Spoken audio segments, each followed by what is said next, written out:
श्रीमन्महागणाधिपतये नमः। श्रीलक्ष्मीनारायणाभ्यां नमः। श्रीसद्गुरुचरणकमलेभ्यो नमः। तद्विष्णोः परमं पदं सदा पश्यन्ति सूरयः दिवीव चक्षुराततम्। आपदामपहर्तारं दातारं सर्वसम्पदां लोकाभिरामं श्रीरामं भूयो भूयो नमाम्यहम्। भर्जनं भवबीजानामर्जनं सुखसम्पदां सर्जनं यमदूतानां श्रीराम रामेति गर्जनम्। प्रह्लादनारदपराशरपुण्डरीक व्यासाम्बरीशसुकशौनकभीष्मदाल्भ्यान् रुक्माङ्गदार्जुनवसिष्ठविभीषणादीन् पुण्यानिमान् परमभागवतान् नमामि। गुरुर्ब्रह्मा गुरुर्विष्णुः गुरुर्देवो महेश्वरः गुरुः साक्षात् परब्रह्म तस्मै श्री गुरवे नमः। बोले सद्गुरुदेव भगवान की जय। श्रीमद्भागवत महापुराण की जय। पूर्वात्पूर्व अखिल कोटि ब्रह्मांड नायक जगत नियंता जगदाधार हम सभी के हृदयस्थ कण कण में विराजमान, हमारे हृदय रूपी गुफा में विराजमान उस परमपिता परमात्मा के चरणारविंदों में हम सभी प्रणाम करते हैं। श्री सद्गुरुदेव भगवान को नमन करते हुए यहाँ उपस्थित गुरु जी के चरणों में बारंबार प्रणाम है। आइए आज के इस सत्र को हम प्रारंभ करेंगे। उससे पूर्व 2 बार भगवान नाम संकीर्तन करते हुए अपने मन और वाणी को पवित्र करते हैं और सावधान होकर के फिर हम श्रीमद् भागवत कथा का रसास्वादन करेंगे। श्री कृष्ण गोविंद हरे मुरारे हे नाथ नारायण वासुदेव। श्री गोविंद हरे मुरारे हे नाथ नारायण वासुदेव। श्री कृष्ण गोविंद हरे मुरारे हे नाथ नारायण वासुदेव। श्री कृष्ण गोविंद हरे मुरारे हे नाथ नारायण हे नाथ नारायण वासुदेव। हे नाथ नारायण वासुदेव। हे नाथ नारायण वासुदेव। हे नाथ नारायण वासुदेव। श्री कृष्ण गोविंद हरे मुरारे हे नाथ नारायण वासुदेव। श्री कृष्ण गोविंद हरे मुरारे हे नाथ नारायण वासुदेव। हे नाथ नारायण वासुदेव। बोले श्रीमद्भागवत महापुराण की जय। हम सभी श्रीमद् भागवत के महात्म्य पर चर्चा कर रहे थे। श्री सूत जी महाराज शौनकादि ऋषियों को कथा सुना रहे हैं कि नारद जी ने प्रश्न किया कि क्या इस कथा को सुन करके जितने शठ लोग हैं, पापी लोग हैं या अन्य जो पापात्मा दुराचारी लोग हैं वो भी तर जाते हैं। सनकादि ऋषियों ने इस प्रश्न का उत्तर देते हुए कहा, हाँ, जो भी इस कथा को सुनता है, जो भी इस कथा का चिंतन करता है, मनन करता है, निधिध्यासन करता है, निश्चित ही उसकी परम गति होती है, उसको मोक्ष की प्राप्ति होती है।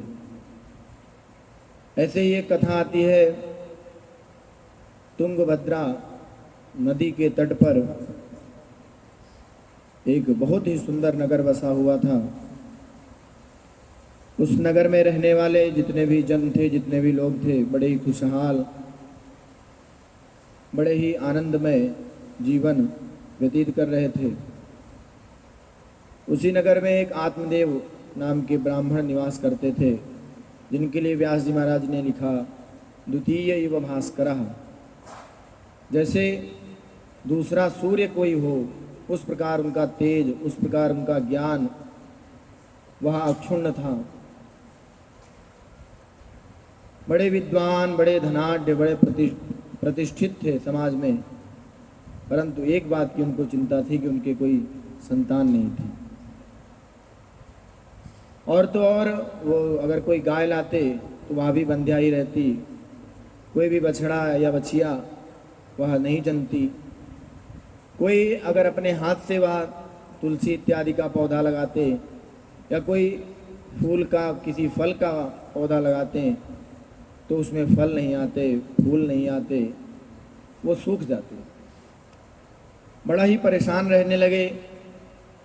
और तो और जितने भी जाति के लोग थे, समाज के लोग थे, वो उनको परेशान करने लगे कि अरे कैसा भागा है, इसके तो संतान नहीं हो रही, इतना बड़ा विद्वान बना घूम रहा है, परंतु इसके कोई संतान नहीं है, अवश्य इसने कोई ऐसा कर्म किया होगा जो भगवान इसको संतान नहीं दे रहे। गोस्वामी तुलसीदास जी ने लिखा, यद्यपि जग दारुण दुख नाना, सबते कठिन जाति अपमाना। इस जग में बहुत दुख हैं, बड़े बड़े दुख हैं, परंतु अपनों के बीच में अपमानित होकर के रहना, अपनों के बीच में बहिष्कृत होकर के रहना, इससे बड़ा दुख कोई और नहीं हो सकता। उन्होंने सोचा इस सामाजिक प्रताड़ना से अच्छा है तो मैं अपने जीवन का त्याग कर दूं। परंतु विद्वान थे, उन्होंने सोचा यदि मैं मृत्यु आने से पूर्व ही अपने जीवन का परित्याग करता हूं तो फिर मुझे आत्महत्या का पाप लगेगा। फिर क्या किया जाए? उन्होंने सोचा कि जंगल में चलते हैं, हो सकता है कोई भगवान की कृपा से ऐसे कोई संत मिल जाएं जिनकी कृपा से हमें या तो पुत्र की प्राप्ति हो जाए या सद्मार्ग मिल जाए। अथवा कोई संत नहीं मिलेगा तो जंगल में ऐसे कोई जानवर, ऐसे कोई हिंसक पशु आएंगे, खा लेंगे, हमें कोई पाप भी नहीं लगेगा। उन सामाजिक लोगों को लगेगा कि वहाँ गए थे तो उनको पशुओं ने खा करके या उनकी हत्या कर दी, उनका निधन हो गया। संतों के लिए कहा गया, जो बात दवा से हो न सके वो संत दुआ से होती है। जब कामिल मुर्शीद मिलते हैं तब बात खुदा से होती है। जब कोई ऐसे संत मिल जाए, कोई ऐसे महात्मा मिल जाए, कोई ऐसे महापुरुष मिल जाए, तो फिर जो बात दवा से नहीं हो रही होती है, जो औषधि से नहीं हो रही होती है, वह दुआ से, वह प्रार्थना से, वह विनती से स्वीकार हो जाती है और फिर भगवत साक्षात्कार अथवा भगवत चरणारविंदों की प्राप्ति हो जाती है, जीवन का कल्याण हो जाता है। ऐसा सोच करके वो जंगल की ओर चल पड़े।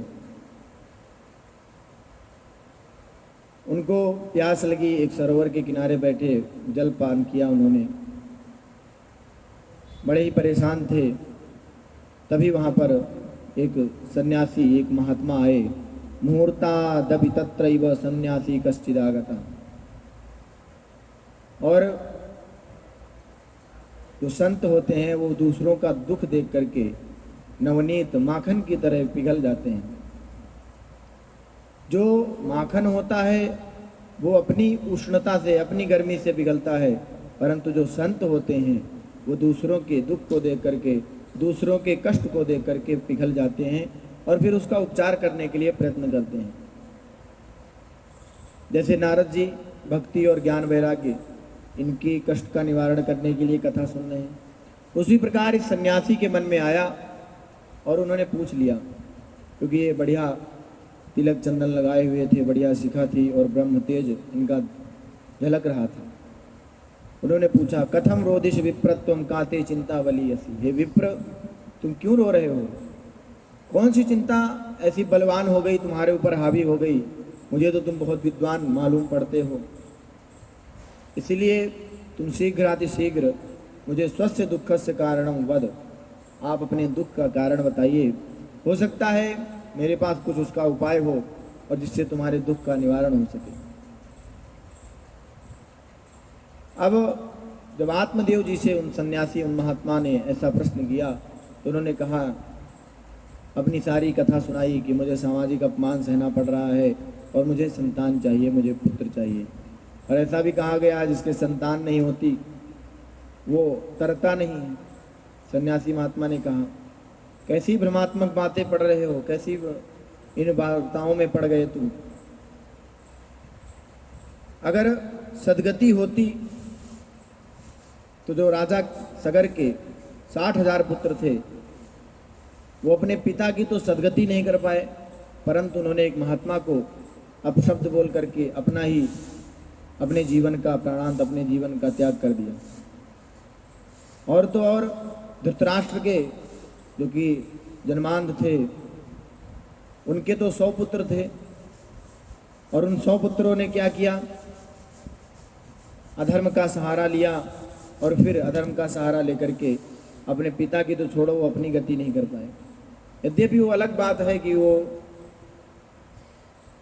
पांडवों की वजह से या श्री कृष्ण की वजह से उनको सदगति मिली, परंतु जो वो अधर्म का मार्ग लेकर के चले उससे उनको भी परेशानी हुई इस जीवन में, अपने पिता को भी परेशान किया उन्होंने। लेकिन आप देखिए, शबरी जी, मीरा, भीष्म पितामह, ये तो ब्रह्मचारी रहे। ये सारे उदाहरण उनको दिया। हे ब्राह्मण, यदि तुम सुख चाहते हो तो भगवान का भजन करो, क्योंकि मैंने जो देखा है, सप्त जन्मावधि तव पुत्रो नैव वचन। तुम 7 बार भी जन्म लोगे, मरोगे, फिर भी तुम्हारे कोई पुत्र नहीं है। और पुत्र यदि तुम चाहते हो और ऐसा सोच रहे हो कि उससे हमें सुख मिलेगा, तो उसके लिए गोस्वामी तुलसीदास जी ने पद लिखा, दीन कहे धनवान सुखी, धनवान कहे सुख राजा को भारी, राजा कहे चुप चक्रवर्ती सुखी, चक्रवर्ती कहे सुख इंद्र को भारी, इंद्र कहे सुख ब्रह्मा को और ब्रह्मा कहे सुख विष्णु को भारी, तुलसीदास विचार करे, हरि भक्ति बिना सब जीव दुखारी। तुलसीदास जी ने यह विचार करके कहा, उन्होंने अनुभव करके लिखा कि कोई दीन, कोई दरिद्र, जो गरीब है, वह सोचता है कि जो धनवान है, जो आलीशान बंगले में रहता है, महल में रहता है, उसको बड़ा सुख है। धनवान सोचता है कि राजा को सुख है, राजा सोचता है चक्रवर्ती को, चक्रवर्ती सोचता है कि इंद्र को, इत्यादि चलता रहता है। इंद्र के अंदर एक लालसा भरी रहती है कि मैं और पद बड़ा प्राप्त कर लूं, परंतु कोई तन दुखी, कोई मन दुखी, कोई धन बिन रात उदास, थोड़े थोड़े सब दुखी, सुखी राम के दास। यही सनकादि ऋषि समझा रहे हैं उनको, नचेन्द्र से सुखम किंचिन सुखम न सुखम चक्रवर्तिनः, सुखमस्ति विरक्तस्य मुनेरेकांत जीविनः। उस मुनि को सुख है जो विरक्त रह करके अपने कर्मों को करते हुए इस संसार में लिप्त नहीं है। न तो किसी इंद्र को सुख है, न तो किसी चक्रवर्ती को सुख है। अब आत्मदेव सब कुछ जानते थे। ये जो ज्ञान दे रहे हैं सन्यासी, उनको बड़ा अटपटा लगा। उन्होंने कहा विवेकेन भवेत किम में पुत्रम देहि बलादपि। ये विवेक, ये प्रपंच, ये जो मुझे तुम सुना रहे हो, ये मुझे मत बताओ। पुत्रम देहि बलादपि, तुम्हारे पास जितने भी बल हैं, चाहे वो तप बल है, कोई संध्या का बल है, आप उससे हमें पुत्र दो। और नहीं दोगे तो क्या करूंगा? बोले नो चेत त्यजाम्य हम प्राणास तदग्रे शोक मूर्छिता। यदि आप मुझे पुत्र नहीं दे रहे हैं तो मैं आपके सामने यही अपने प्राण त्याग दूंगा, क्योंकि आपके ज्ञान उपदेश से मुझे कुछ नहीं मिलने वाला। पुत्र का वरदान दो, पुत्र होने का वरदान दो, नहीं तो मैं आत्महत्या कर लूंगा। महात्मा ने कहा देखो, मैंने जो तुमसे बात कही कि जो 7 जन्मों तक तुम्हारे पुत्र नहीं है, वो बिल्कुल अकाट्य सत्य है। और ऐसा बिल्कुल सत्य है कि जब तक तुम 7 बार भी जन्म ले लो, 7 बार भी मर जाओ, परंतु तुम्हारे पुत्र नहीं होने वाला। और मुझे ये जो तुम धमकी दे रहे हो कि आत्महत्या का, कि मैं आत्महत्या कर लूँगा तुम्हारे सामने, चलो मैं तुम्हें अपने पास से अपने तप बल के आधार पर एक फल देता हूँ, और उस फल को जो खा लेगा उसको पुत्र होगा। वहाँ पर उन्होंने ये कहा। अब यहाँ 2 बात होती हैं कि अभी तक तो महात्मा कह रहे थे कि तुम्हारे 7 जन्मों तक कोई पुत्र नहीं है, परंतु अब ऐसा कह रहे हैं कि जो फल खा लेगा वो पुत्रवान हो जाएगा, पुत्रवती हो जाएगी। और गोस्वामी तुलसीदास जी ने भी लिखा है, मृषा न होई देव ऋषि वाणी। देवताओं की, ऋषियों की, महात्माओं की, संतों की वाणी कभी मृषा, कभी मिथ्या, कभी झूठ नहीं होती। तो ऐसा क्यों कहा? ऐसा भी कथा में आपको आगे समझने में आएगा। पंडित जी ने, आत्मदेव जी ने ला करके फल अपनी धुंधली को, अपनी पत्नी को दे दिया, और वह चुगली करने में, दूसरों की निंदा करने में और अन्य कार्य करने में तो बहुत कुशल थी, परंतु ना तो वो भगवान की तरफ, कोई भगवान को मानती थी, उसके अंदर नास्तिकता भरी हुई थी। और धुंधली का तो अर्थ ही है धुंधला, जिसको दिखता ही नहीं, जिसकी बुद्धि पर पर्दा पड़ा हुआ है। वो क्रिया से भी धुंधली थी, नाम भी धुंधली और क्रिया भी उसकी धुंधली। अब उसने सोचा यदि मैं फल खा लेती हूँ, और ये कह रहे हैं कि इस फल को खाने के बाद हमें झूठ नहीं बोलना है, हमें भोजन पर ध्यान देना है, हमें तप करना है, बड़े बड़े झंझट हैं इस संतान होने में। और तो और मैंने सुना है कि सुखदेव जी तो अपने माता के गर्भ में 12 वर्ष रहे थे। यदि कोई आड़ा टेढ़ा ऐसे हमारे पेट में रह गया तो हम किसी काम की नहीं रहेंगी, ना तो बातचीत कर पाऊंगी, ना बाहर जा पाऊंगी, ना घूमने जा पाऊंगी, उठना बैठना मुश्किल हो जाएगा। और मैं इतनी सुकुमारी हूँ, मैं यहाँ प्रसव पीड़ा कैसे सहूँगी? प्रसव पीड़ा के लिए कहा गया कि जितने 1000 बिच्छू एक साथ डंक मारे उतना दर्द होता है, तो मैं कैसे सहूँगी? मेरे से नहीं हो पाएगा। और किसी से लड़ाई झगड़ा बिना किसी की चुगली किए हुए मेरा भोजन ही नहीं पचता है। और वहाँ पर उसने एक बात कही, अगर उसको कोई प्रमाण मान ले तो नहीं मानना चाहिए, मेरा ऐसा मानना है। उसने कहा वंध्या वा विधवा नारी सुखिनी चेति में मति। यदि कोई वंध्या है या कोई विधवा है तो वह बहुत सुखी है, ऐसी मेरी मति है। वह कह रही है धुंधली, इसको प्रमाण नहीं माना चाहिए, क्योंकि सुख तो तभी है माता को जब उसके गर्भ में या उसके गर्भ से कोई ऐसा कुल को बढ़ाने वाला, कोई कुल दीपक, कोई वंश की वृद्धि करने वाला उत्पन्न हो। अब वह ये सब बातें सोच ही रही थी कि उसकी एक बहन या सहेली आ गई। उन्होंने कहा क्या हुआ, आज इतना उदास क्यों है? धुंधली ने कहा कि ये एक फल लेकर के आए हैं संत महाराज से कि फल खा लो तुम्हारे पुत्र हो जाएगा। उसने कहा खा लो, इतना परेशान है, कम से कम पुत्र हो जाएगा तुम्हारे। तुम्हें जो ये अपमान सहने को मिल रहा है ये भी नहीं मिलेगा। और उस धुंधली को ना अपमान जब उसको होता था ना तो उसको बड़ा मजा आता था। क्योंकि वो अपमान सुन करके उसको और एक पॉइंट मिल जाता था, बिंदु मिल जाता था लड़ने का। ऐसे तो वो लड़ती रहती थी, सूखे लड़ती थी, किसी किसी का स्वभाव होता है बैल की तरह, कोई काम नहीं फिर भी सींग मार दिया इधर उधर, तो ऐसा उसका स्वभाव था। वो चाहती थी कि जब ऐसा कोई बोले तो मैं उससे लड़ाई झगड़ा करूं, अपशब्द बोलूं, गाली गलौज करूं। अब उसने बोला यदि मैं इस फल को खा लूंगी तो ऐसा ऐसा मेरे साथ होगा। सहेली जो उसकी बहन थी, जो भी रही वो समझ गई कि ये नहीं खाना चाहती है, तो उसने कहा कि देखिए मत खाओ, मैं तो यही सोच रही हूँ कि तुम्हारे पुत्र हो जाता तो अच्छा रहता, परंतु जो कुछ होना होगा हो जाएगा। ये फल तुम गैया को दे दो, गाय को दे दो, उसका परीक्षण भी हो जाएगा। यदि फल वास्तव में कारगर सिद्ध होगा तो गाय के, जो गाय तुम्हारी बंध्या है उसको पुत्र हो जाएगा। उसने ये उसको बताया कि तुम अपने पेट पे कपड़ा बांध लो और आत्मदेव जी को ये बता देना कि मैंने फल खा लिया है। कुछ दिन बाद अपने उदर वृद्धि का नाटक कर लेना, उल्टी इत्यादि का नाटक कर लेना, जिससे उनको पता लगे कि हाँ गर्भ ठहर गया है। ऐसे ही धुंधली ने किया और उन्होंने आत्मदेव से कह दिया कि मैंने फल खा लिया है। परंतु उसके मन में विचार आया कि 9 महीने बाद मैं क्या जवाब दूंगी, क्या उत्तर दूंगी कि जो पुत्र हुआ वो कहाँ गया। तब उसने कहा कि मेरे गर्भ में जो बालक है या जो भी संतान है वो मैं तुम्हें दे दूंगी, तुम उसका मुझे धन दे देना और यह संतान अपने पास रख लेना।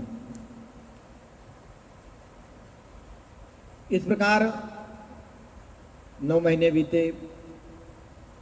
वह जो उसकी बहन, जो उसकी सहेली थी, वह अपना पुत्र ला करके रातों रात इसको दे गई और इसने रात को हल्ला मचा दिया, शोर मचा दिया कि पुत्र हुआ है, पुत्र हुआ है।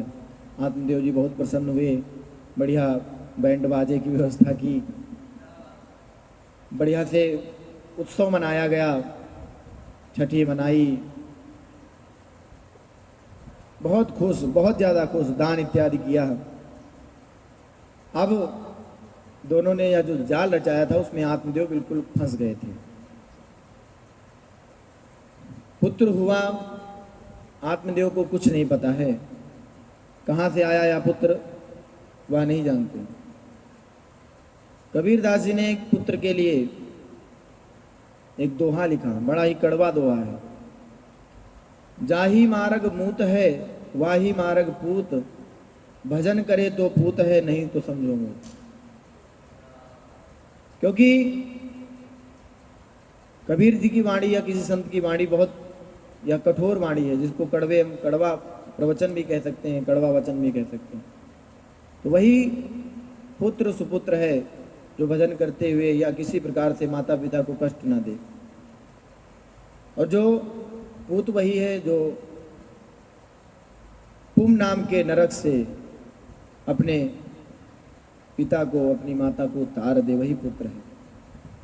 और जो घसीट करके नरक में डाल दे वह पुत्र कैसा।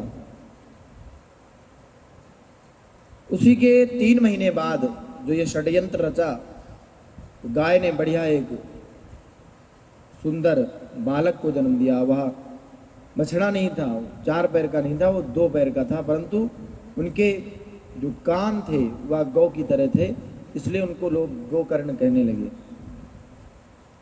अब यहाँ पर ये बात सत्य हुई कि मृषा न होई देव ऋषि वाणी, देवताओं की, ऋषियों की वाणी कभी सत्य, कभी झूठ नहीं हो सकती। क्योंकि जो फल दिया था उसको उन्होंने गाय को खिलाया, उस गाय को वहाँ गोकर्ण जी उत्पन्न हुए उससे। और जो उन्होंने कहा था कि तुम्हारे कोई पुत्र नहीं होगा, वह भी सत्य हुआ। तो धुंधकारी जो था, धुंधुकारी, वह आत्मदेव का तो पुत्र था ही नहीं, न धुंधली का था, वो तो किसी और का था।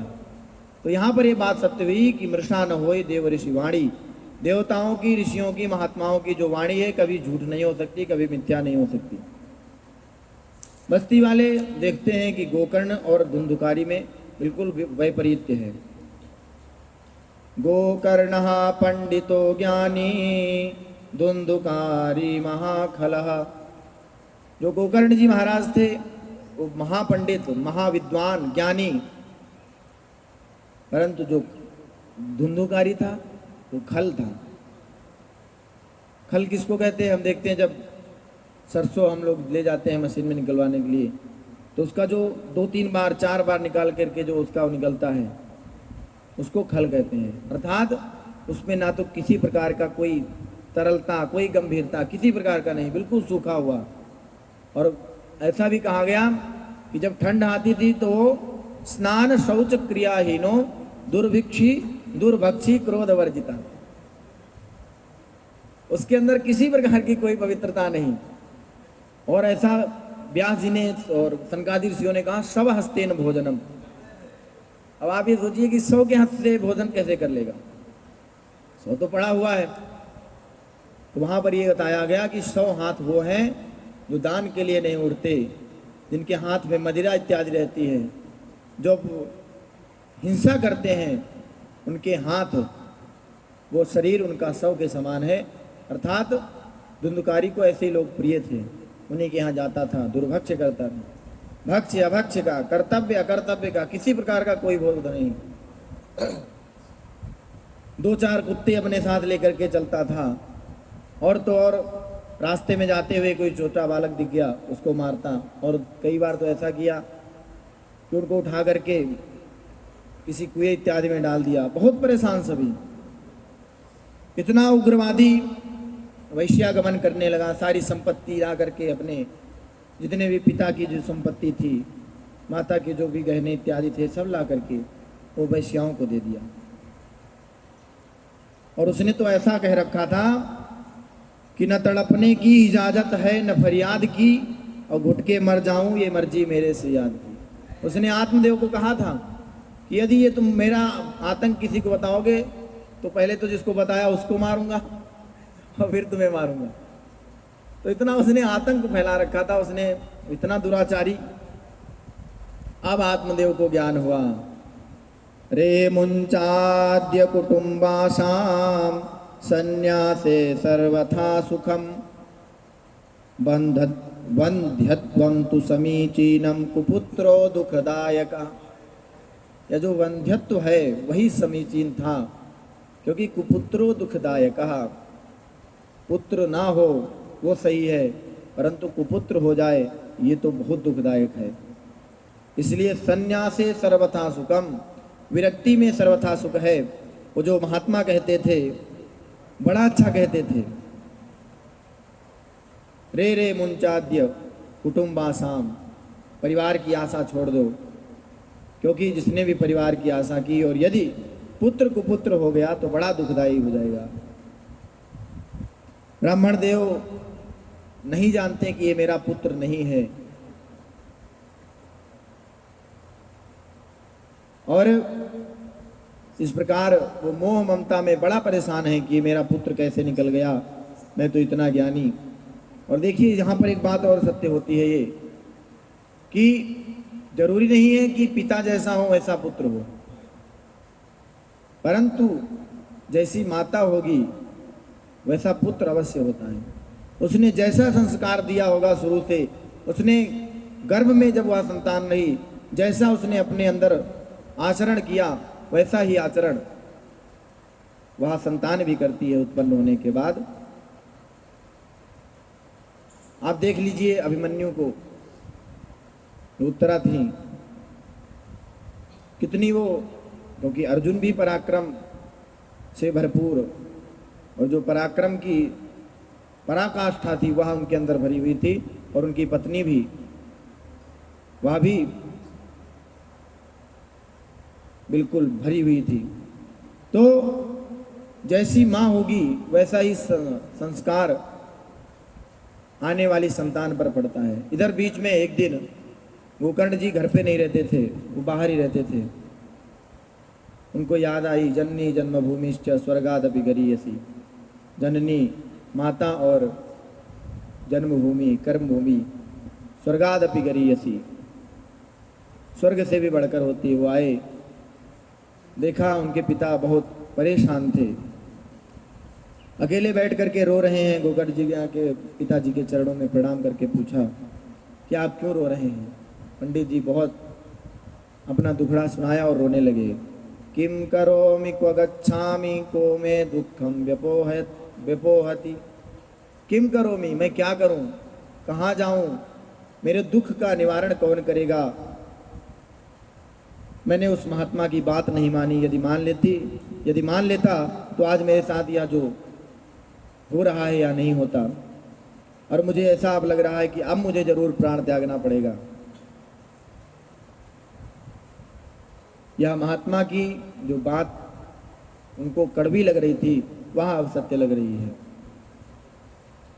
क्योंकि सत्संग का फल होता है यह। गोस्वामी तुलसीदास जी ने लिखा, यही कर फल पुनि विषय विरागा, यही कर फल पुनि विषय विरागा, तब मम धर्म उपज अनुरागा, तब मम धर्म उपज अनुरागा। जो संतों का संग है, सत्संग का जो फल है वह मिलता है। पहला तो विषयों से विराग हो जाता है, उसके बाद फिर धर्म में अनुराग हो जाता है। अब गोकर्ण जी ने वहाँ पर जो 2 श्लोक अपने पिता को सुनाए, उसको गोकर्ण गीता के नाम से भी हम जानते हैं।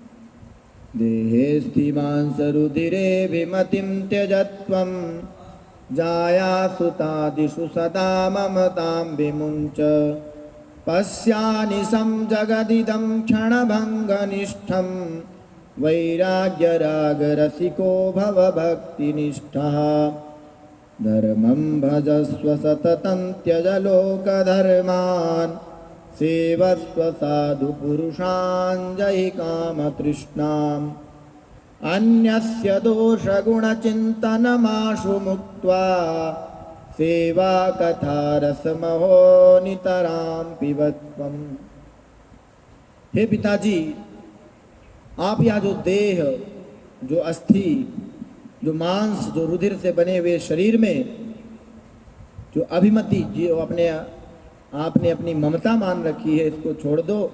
और जो ये पुत्र आदि हैं, जो इनकी ममता है, इनको छोड़ करके बिल्कुल पश्यानिशम जगदिदम क्षणभंगनिष्ठम, इस जगत को अहरनिश, रात दिन केवल क्षणभंगुर देखो। क्योंकि कहा गया है, क्षणभंगुर जीवन की कलिका, कल प्रात को जान खिली न खिली, मलयाचल की शुचि शीतल मंद सुगंध, समीर मिली न मिली। तो यह जो जीवन है यह क्षणभंगुर है, इसलिए वैराग्य राग रसिको भव भक्ति निष्ठा, भक्ति में निष्ठ हो जाइए, बिल्कुल भक्ति में लग जाइए।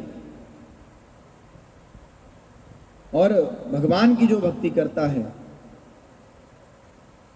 उसके लिए एक विश्वास बहुत जरूरी होता है। किसी कवि ने, किसी शायर ने लिखा, कौन कहता है मुलाकात नहीं होती, कौन कहता है मुलाकात नहीं होती, रोज मिलते हैं मगर बात नहीं होती। तो भगवान तो अंदर ही विराजमान है, रोज ही हमको मिलेंगे। यदि हमने विश्वास किया, हमने भगवान पर श्रद्धा की, तो हमारा जो यह प्रपंच है यह छूट जाएगा। गोकर्ण जी समझा रहे हैं अपने पिता को, या जो आपने जो चादर ओढ़ रखी है, जिस प्रकार ईंट से बना हुआ मकान होता है, उसी प्रकार इस शरीर रूपी मकान में अस्थि रूपी खंभ लगे हुए हैं। इन पर जो सीमेंट इत्यादि जो है वहाँ है, मांस इत्यादि लगा हुआ है। इसलिए आप इसमें अभिमति जो है, आपकी जो ममता है, उसको छोड़ दीजिए। और आपने तो भगवान की तरफ से बिल्कुल मुख मोड़ लिया था। आपने सोचा ये हमारा पुत्र है और अब तो हमारा जीवन सफल हो जाएगा, और ऐसा सोचा आपने, इसलिए आपके साथ ऐसा हो रहा है। इसीलिए तेरी बिगड़ी जन्म अनेक की, सुधरे अब ही आज, हो राम को नाम जपु, तुलसी तज को समाज। इसीलिए जो तुम्हारी बिगड़ी हुई है, ये जो तुम परेशान हो, या तुरंत अभी के अभी छूट जाएगी, या जो बिगड़ी है या बन जाएगी, परंतु उसके लिए एक शर्त है, हो राम को नाम जपो। पहले तुम भगवान के हो जाओ, उनका नाम जप करो, उनका नाम स्मरण करो, कुसमाज को छोड़ दो। क्योंकि बिना सत्संग के, बिना भगवत चर्चा के हमारा जो मोह है, हमारी जो ममता है, वह नहीं छूट सकती। इसलिए आप इन ममता रूपी पौधों को उखाड़ फेंको, और जब आप ऐसा करोगे तो निश्चित ही आपका कल्याण होगा, आपको मोक्ष की प्राप्ति होगी। और सबसे बड़ी बात यहाँ कही, अन्यस्य दोष गुण चिंतन मासु मुक्त्वा, आसु शीघ्र शीघ्र शीघ्र। जो आपने यह दोष अपने अंदर पाल लिया है कि ये मेरा पुत्र है, और यह जो गुण आपने अपने अंदर पाला था कि जो मैं बहुत ज्ञानी हूँ, इसको छोड़ दो। और तो और दूसरे की भी बुराई मत करो, दूसरे के गुणों का गान भी मत करो। सूरदास जी महाराज से महाप्रभु श्री वल्लभाचार्य जी ने कहा कि हे सूर, कोई ऐसा पद सुनाओ जिससे हमको अच्छा लगे। सूरदास जी अपना पद गाने लगे, और उसमें एक पंक्ति आई कि मैं सब पतितन को टीको, अर्थात मैं सभी पतितों में अग्रगण्य हूँ। उन्होंने कहा दूसरा कुछ सुनाओ, ये अच्छा नहीं लगा।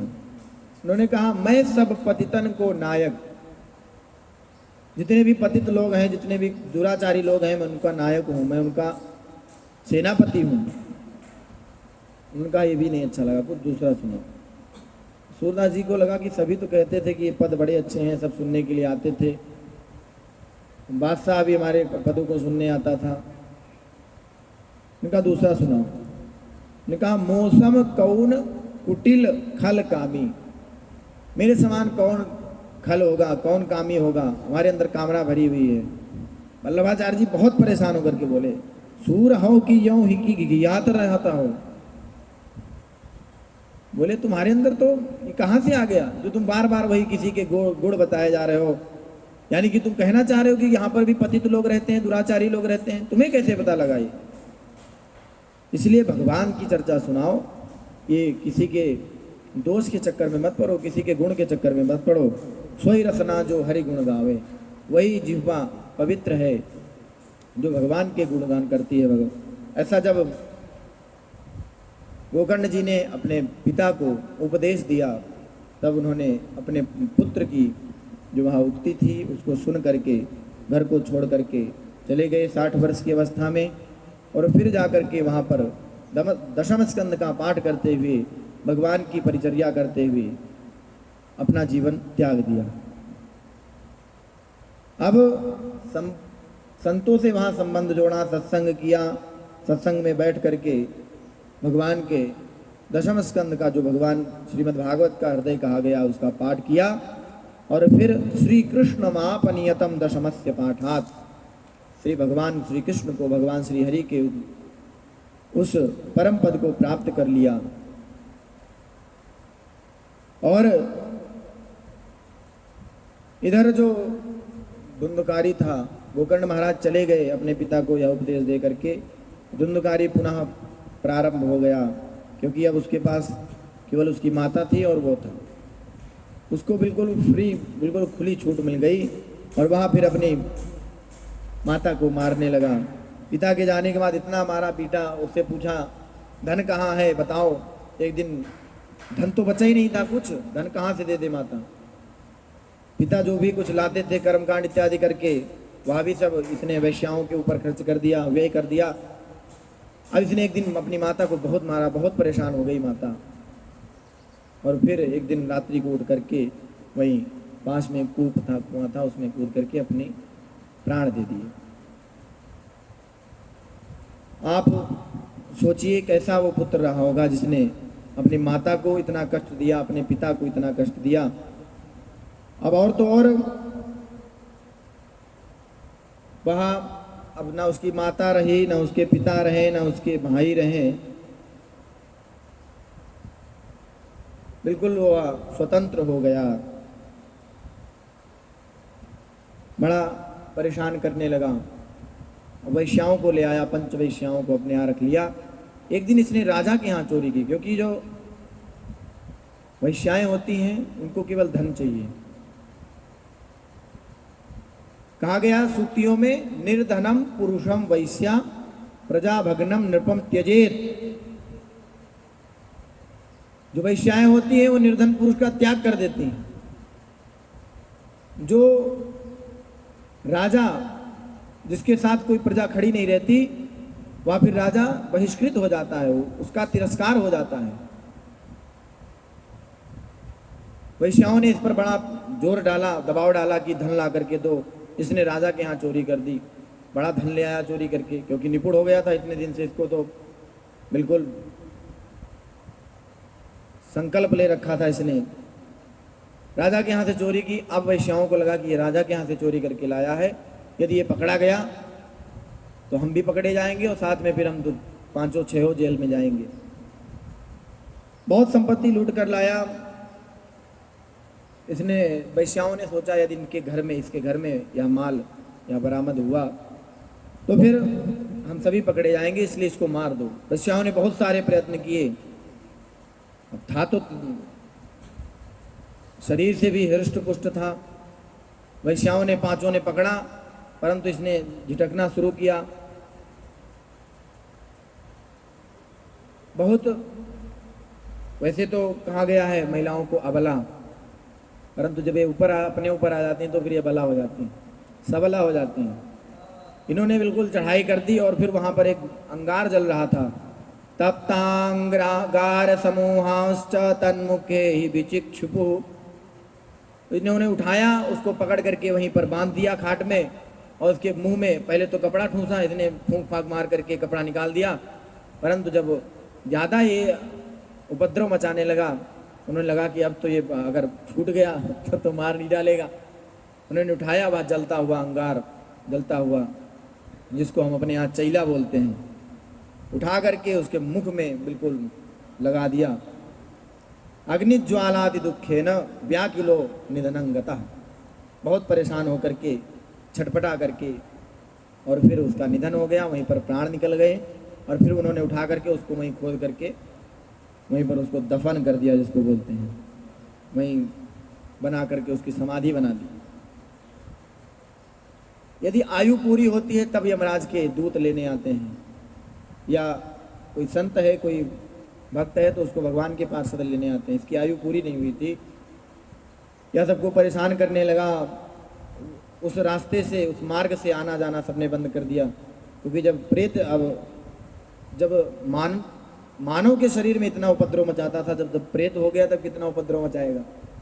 इसने सबको परेशान करने, यहाँ पर परेशान करने लगा। सबने आना जाना बंद कर दिया। गोकर्ण जी को पता लगा, तीर्थों में थे, उन्होंने वहाँ पर श्राद्ध भी कर दिया इसका, गया में। फिर गोकर्ण जी अपने जन्मभूमि में आए। इनको लगा कि अब रात हो गई थी इनको आते आते, तो वहीं पर जाकर के ये सो गए, जहाँ पर मतलब अपने घर में। अब ये रात को बहुत परेशान करने लगा, क्योंकि उसको लगा कि ये मेरा भाई है तो मेरी ज़रूर मदद करेगा, मेरी सहायता करेगा। गोकर्ण जी ने अपने तप बल से देखा, पूछा, सामने आओ, कौन हो तुम? उन्होंने एक जल लिया और छिटका मार दिया उसके ऊपर, क्योंकि वो बोल ही नहीं पा रहा था। फिर उसने संज्ञा मात्रम चका रहा, संज्ञा मात्र उसने बोला, अहम भ्राता त्वदीयोऽस्मि धुंधुकारीति नामतः स्वकीये नैव दोषेण ब्रह्मत्वं नाशितं मया। मेरे द्वारा, मेरे दोषों के द्वारा मैंने खुद अपने ब्रह्म तेज को नष्ट कर लिया है। मैं आपका भाई हूँ और अब आपकी ही शरण हूँ, आप जो भी करें वही कर सकते हैं। गोकर्ण जी ने कहा कि मैंने तो तुम्हारे लिए श्राद्ध कर दिए, इतने तर्पण इत्यादि कर दिया कि तुम्हारा कल्याण हो जाए, तुम्हारी मुक्ति हो जाए, पर ऐसा क्यों हुआ? उसने कहा, गया श्राद्ध सतेनापि मुक्तिर्मे न भविष्यति। गया में जाकर के हजारों श्राद्ध कर दो, 100 श्राद्ध कर दो, मेरी मुक्ति नहीं होगी। अब यहाँ पर एक सोचने वाली बात है कि श्राद्ध के लिए तो कहा गया एक बार भी किसी का श्राद्ध हो जाए तो उसकी मुक्ति निश्चित है, परंतु इसने ऐसा क्यों कहा? और गोकर्ण जी को भी पता है कि जब श्राद्ध मैंने कर दिया है तो धुंधुकारी की मुक्ति जरूर होगी। हमारे शास्त्रों में ये कहा गया कि श्राद्ध, सबसे पहले तो श्रद्धया यत् क्रियते तत्श्राद्धम, जो श्रद्धा के द्वारा किया गया वो श्राद्ध है। गोकर्ण जी ने श्रद्धा से किया श्राद्ध, परंतु श्राद्ध उसी को मिलता है यदि हमारे वंश का कोई हमारे पूर्वजों के लिए करता है, तब श्राद्ध मिलता है। और जो धुंधुकारी था वो गोकर्ण के वंश का था ही नहीं, वो तो कहाँ का था पता नहीं। तो जब गोकर्ण जी ने श्राद्ध किया तो उसको कहाँ से मिलेगा? इसलिए उसने कहा गया श्राद्ध सते नापि मुक्तिर्मे न भविष्यति, क्योंकि हमारा जो कोई वंशज होगा, हमारे पुत्र होंगे, या हम अपने पूर्वजों के लिए जब श्राद्ध करते हैं, अपने वंशज जो हमें अब तक हमारे जो पूर्वज रहे उनके लिए श्राद्ध करते हैं, उनको मिलता है वह श्राद्ध, उनको तर्पण मिलता है। धुंधुकारी को इसीलिए वहां नहीं मिला, इसीलिए उसकी मुक्ति नहीं हुई। अब बड़ा ही परेशान रात को, सुबह जब सूर्यार्घ देने गए, बड़ा ही परेशान थे गोकर्ण जी की इसकी मुक्ति हो जाए।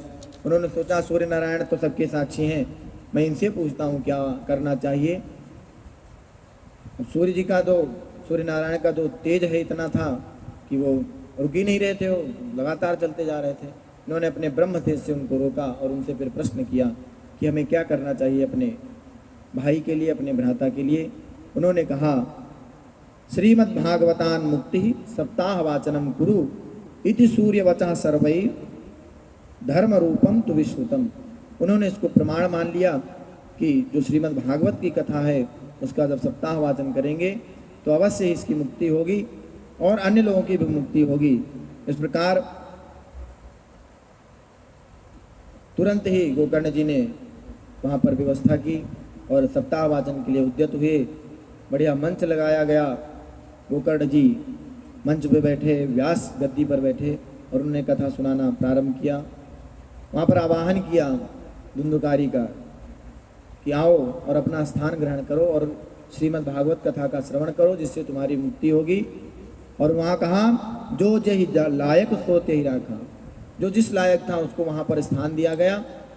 और फिर धुंधुकारी जो था वो एक 7 ग्रंथी वाला जो वहाँ बांस पड़ा हुआ था वहाँ करके अंदर बैठ गया। और गोकर्ण जी ने ये कहा था उससे कि अब तक तो तुम बहुत प्रपंच देख लिए, अब ऐसी जगह बैठना जो तुम्हारी आंखें बाहर ना देखें, केवल तुम्हारा जो तुम्हारे कान है वो केवल कथा सुने। तुम दत्त चित्त होकर के, सावधान होकर के, एक मन होकर के कथा सुनना और बाहर के प्रपंचों में मत पड़ना, क्योंकि बाहर देखोगे तो फिर भटक जाओगे। इसलिए वो जो धुंधुकारी था वह उस बांस में प्रवेश कर गया। इस प्रकार जब कथा सुनाना प्रारंभ किया, पहले दिन पहली ग्रंथि, दूसरे दिन दूसरी, इस प्रकार 7वें दिन 7 ग्रंथि खुल गई और जो बांस था वो खुल करके गिर गया। और फिर उस धुंधुकारी के लिए जो वह धुंधुकारी का स्वरूप प्रकट हुआ, बड़ा ही सुंदर, बड़ा ही दिव्यतम स्वरूप प्रकट हुआ। पार्षद आए, उसको ले गए। ऐसी श्रीमद् भागवत धन्य है, धन्या भागवती वार्ता प्रेत पीड़ा विनाशिनी, जो प्रेत के पीड़ा को, प्रेतों के पीड़ा को भी विनाश करने वाली है। आगे जो चर्चा गोकर्ण जी ने की, क्योंकि गोकर्ण जी से और लोगों ने पूछा कि कथा तो सबने सुनी है पर धुंधुकारी के लिए केवल पार्षद क्यों आए, इसकी चर्चा हम अगले सत्र में करेंगे। आइए अपने माता पिता का जो वह कर्ज है उसको ना भूलते हुए, क्योंकि जो धुंधुकारी है उसने बहुत परेशान किया, हमें ये सोचना चाहिए कि अपने माता पिता के लिए जो हो चुके, क्योंकि मातृ ऋण और पितृ ऋण इनसे हम कभी उद्धार नहीं हो सकते। इसलिए आइए, भजन में बड़ा सुंदर कहा गया, हर बात को तुम भूलो भले, माँ बाप को मत भूलना। हर बात को तुम भूलो भले, माँ बाप को मत भूलना। उपकार इनके लाखों हैं, इस बात को मत भूलना। उपकार इनके लाखों हैं, इस बात को मत भूलना। हर बात को तुम भूलो भले, माँ बाप को मत भूलना। को तुम भूलो भले, माँ बाप को मत भूलना। धरती पे देवों को पूजा, भगवान को लाख मनाया है। धरती पे देवों को पूजा, भगवान को लाख मनाया है। तब तेरी सूरत पाई है, संसार में तुझको बुलाया है। तब तेरी सूरत पाई है, संसार में तुझको बुलाया है। इन पावन लोगों के दिल को पत्थर बन के मत तोड़ना। हर बात को तुम भूलो भले, माँ बाप को मत भूलना। गीले में सदा ही सोए हैं, सूखे में तुझको सुलाया है। गीले में सदा ही सोए हैं, सूखे में तुझको सुलाया है। बाहों का बना कर के झूला, दिन रात तुझको झुलाया है। बाहों का बना कर के झूला, दिन रात तुझको झुलाया है। इन निर्मल निश्चल आँखों में एक आंसू भी मत घोलना। इन निर्मल निश्चल आँखों में एक आंसू भी मत घोलना। हर बात को तुम भूलो भले, माँ बाप को मत भूलना। उपकार इनके लाखों हैं, इस बात को मत भूलना। माँ बाप को मत भूलना। बोले अपने अपने माता पिता की जय। श्री सद्गुरुदेव भगवान की जय। श्रीमद्भागवत महापुराण की जय। श्री कृष्ण कन्हैया लाल की जय। जय जय श्री राधे श्याम।